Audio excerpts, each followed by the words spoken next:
Hello and welcome to online data for study one से bad for learning. दोस्तों स्वागत है आप सभी का। इस वीडियो में हम बात करने वाले हैं कई बड़ी और लेटेस्ट अपडेट के बारे में जो कि संबंधित हैं उत्तर प्रदेश के स्कूलों के बारे में भी। साथ ही साथ अगर बात की जाए यूपी में बीएड के बाद अब बीटीसी को भी बड़ा झटका लगा है। साथ ही अगर बात की जाए उत्तर प्रदेश में नई प्राथमिक शिक्षक भर्ती पर लगी रोक के बारे में और इसके अलावा KBS, PRT, UP, TGT, PGT और भी कई और बड़ी लेटेस्ट अपडेट, एक एक करके सारी अपडेट हम कवर करें। उससे पहले आप लोग चैनल को सब्सक्राइब करके बेल आइकन को दबा लें और वीडियो को लाइक कर दें, जिससे कि आपको रियल ऑथेंटिक जानकारी ऑनलाइन अड्डा फॉर स्टडी यूट्यूब चैनल से मिलती रहे। उत्तर प्रदेश के अंदर बेरोजगारी को लेकर अभ्यर्थी लगातार धरना प्रदर्शन कर रहे हैं, लगातार अपनी मांग कर रहे हैं। तो वहीं दूसरी तरफ सरकारी आंकड़े क्या कहते हैं, मीडिया रिपोर्ट्स क्या कहती हैं, वो आपके सामने है। हालांकि मीडिया का काम तो ये है कि वो सरकार के सामने सवाल करे, लेकिन आजकल जो सरकार डाटा जारी करती है उसी को मीडिया जारी कर देती है। लिखा हुआ है कि प्रदेश में बेरोजगारी दर 2.6% हो गई है। यह प्रदेश में 6 साल पहले योगी सरकार बनने से 6.4%, जिसमें 3.8% की गिरावट आई है। मुद्दे की बात यह है, उनका कहना है कि जब हमारी सरकार नहीं थी उससे पहले जो बेरोजगारी दर थी वो लगभग 6.4% के आसपास थी, और अब जब उनकी सरकार है 5 या 6 सालों के अंदर, क्योंकि उन्होंने 6 लाख सरकारी नौकरी भी दी है, ऐसा मैं नहीं, ऐसा कहते हैं योगी जी, है ना। अब उसको देने के बाद से 2.6% की जो बेरोजगारी दर है वो रह जाती है, यानी कि लगभग सरकार ने 4% बेरोजगारी खत्म कर दी है ना। मतलब कि 4% बेरोजगारी खत्म हो जाने का मतलब समझते हो, जहाँ पे आपके पास 6.5% थी और अब वो घटकर 2.5% पे आ गई है। हो सकता है कि कुछ दिनों में आंकड़े जारी हों और ये कह दिया जाए कि हमारे पास रोजगार ज़्यादा है और बेरोजगार बिल्कुल भी नहीं है ना। सरकार है, कुछ भी कर सकती है। मुद्दे की बात ये है, ठीक है। अब कल आप सभी ने देखा जो धरना प्रदर्शन करने वाले अभ्यर्थी थे उनके खिलाफ एफआईआर कर दी सरकार ने, कहा क्योंकि बेरोजगारी दर तो कम हो गई है, लेकिन अब धरना प्रदर्शन आप करोगे तो आपके ऊपर कार्रवाई तो होगी ना, क्योंकि बेरोजगार है नहीं है। चलिए बात कर लेते हैं अपनी अगली अपडेट के बारे में जो कि संबंधित है उत्तर प्रदेश के विद्यालयों की बात। फिर बात करेंगे यूपी बीएड, इसके अलावा बीटीसी को लेकर और उत्तर प्रदेश की नई प्राइमरी शिक्षक भर्ती को लेकर।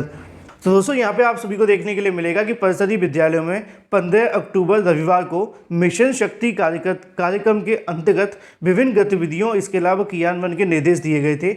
और अब ऐसे अवकाश को निरस्त करने का जो शिक्षकों में रोष था, मामला शासन स्तर तक पहुंचने पर महानिदेशक विजय किरण आनंद ने मिशन शक्ति कार्यक्रम के संचालन की तिथि में परिवर्तन करते हुए संशोधन कर दिया है और अब इसमें छुट्टी करने का जो आदेश है वो दे दिया है। असल में मैं आप सभी को बता दूं कि यहाँ पे जो मिशन शक्ति कार्यक्रम चल रहे थे विद्यालयों के अंदर, तो उसके तहत संडे को भी विद्यालय खोले जा रहे थे, जिसको लेकर टीचर्स के माध्यम से विरोध किया गया और विरोध के बाद अब इसको वापस ले लिया गया।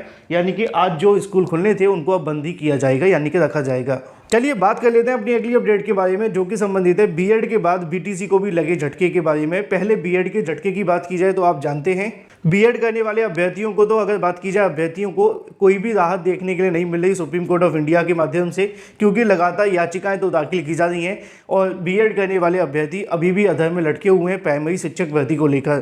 क्योंकि उत्तर प्रदेश के अंदर हो या फिर पूरे देश के अंदर बीएड करने वाले अभ्यर्थियों का जो भविष्य है वो सुप्रीम कोर्ट ऑफ इंडिया पर टिका हुआ था। कई याचिकाएं भी दाखिल की गई, लेकिन वहां से लगातार बीएड करने वाले अभ्यर्थियों को निराशा ही हाथ लगी। एक बार फिर से मामला सुप्रीम कोर्ट में गया था, वहां पे भी आपको देखने के लिए मिलता है कि आप सभी की जो याचिका थी उसको, बीएड अभ्यर्थियों की याचिका को ट्रांसफर कर दिया जाता है दूसरे कोर्ट के अंदर, यानी कि जस्टिस अनिरुद्ध बोस जी की याचिका के मतलब कोर्ट के अंदर उस याचिका को। लेकिन बीएड को झटके के बाद में अब बीटीसी को भी बड़ा झटका लगा है। वो कैसे, थोड़ा समझ लेते हैं। दोस्तों जैसा कि आप जानते हैं कि उत्तर प्रदेश के अंदर पिछले 5 सालों से नई शिक्षक भर्ती का विज्ञापन जारी नहीं हुआ। जैसे ही सुप्रीम कोर्ट ऑफ इंडिया का ऑर्डर आता है उसके बाद से बीएड अभ्यर्थी प्राइमरी शिक्षक भर्ती से बाहर हो जाते हैं और उसके बाद में बीटीसी छात्रों के माध्यम से मांग करनी शुरू कर दी जाती है नई शिक्षक भर्ती के विज्ञापन को लेकर। हाल ही में पत्थर गिरजाघर पर अभ्यर्थियों ने 4-5 दिन तक लगातार धरना प्रदर्शन किया था। शासन प्रशासन ने 4-5 दिनों का समय मांगा था और ये कहा था कि छात्रों की जो भी मांगे होंगी उनको पूरा करेंगे। पहले बेसिक शिक्षा मंत्री ने बयान दिया कि अभी शिक्षक भर्ती को लेकर कोई योजना नहीं है। फिर मुख्यमंत्री के माध्यम से कहा जाता है कि नई भर्ती से पहले जो सेवानिवृत्त हो चुके हैं उनकी जो कहीं न कहीं सेवाएं वो ले ली जाएं। यानी कि मुख्यमंत्री और शिक्षा मंत्री के दोनों एक ही स्वर हैं कि अभी नई शिक्षक भर्ती को लेकर कोई विचार नहीं है। तो वहीं दूसरी तरफ उत्तर प्रदेश शासन या फिर बेसिक शिक्षा विभाग के सामने सवाल किया जाता है कि प्रदेश के अंदर 8 लाख से ज़्यादा डीएलएड बीटीसी करने वाले अभ्यर्थी हैं, क्योंकि बीएड को बाहर कर दिया गया इसलिए यहाँ पर बीएड का नाम नहीं है। तो ऐसे में प्रदेश के अंदर बड़ी संख्या में टीचर्स के पद खाली हैं और इस शिक्षक भर्ती का जो विज्ञापन है वो जारी किया जाए, जिसमें एकेडमिक प्लस एसटीईटी की मेरिट बनाकर शिक्षक भर्ती का विज्ञापन जल्द से जल्द जारी हो। तो ऐसे में बेसिक शिक्षा विभाग government of Uttar Pradesh chief minister की जो सेक्रेटरी हैं उनकी तरफ से इसका जवाब दिया जाता है और इस जवाब को सुनने के बाद में बीटीसी डीएलएड करने वाले लाखों अभ्यर्थियों को एक बड़ा झटका लगता है, क्योंकि जो बीटीसी डीएलएड करके लगातार इस उम्मीद में बैठे हैं कि नई शिक्षक भर्ती देखने के लिए मिलेगी, उन सभी के लिए सबसे बड़ा झटका ये है कि उत्तर प्रदेश के अंदर नई शिक्षक भर्ती को लेकर सरकार के पास में कोई योजना नहीं है। सरकार बार बार इस मुद्दे पर साफ कह रही है कि अभी हम नई शिक्षक भर्ती पर कोई विचार नहीं कर रहे हैं। इससे पता चलता है कि अभ्यर्थियों के अलग अलग हो जाने की वजह से निश्चित तौर पर नुकसान तो दोनों ही छात्रों को देखने के लिए मिलेगा, क्योंकि एक बड़ी संख्या में आवाज़ नहीं उठ पाती है, चाहे वो किसी भी मुद्दे को लेकर हो। पहले अगर दोनों अभ्यर्थी मिलजुल कर नई प्राइमरी शिक्षक भर्ती की मांग करते तो शायद प्रदेश के अंदर भर्ती आ जाती, लेकिन अब क्योंकि दोनों अभ्यर्थी अलग हो चुके हैं तो ये मांग अब पूरी हो पाना लगभग संभव नहीं दिख रहा है, क्योंकि सरकार, मुख्यमंत्री, शिक्षा मंत्री, अधिकारी सभी की एक ही बात है कि अभी शिक्षक भर्ती को लेकर कोई योजना नहीं है।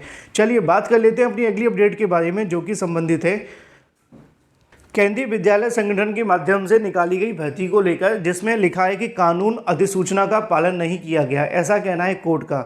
यहाँ पे आप सभी को देखने के लिए मिलेगा कि प्रदेश में, माफ़ कीजिए, केवीएस ने भर्ती विज्ञापन में केंद्र के कानून और अधिसूचना की अनदेखी की है, ऐसा कहना है हाईकोर्ट का।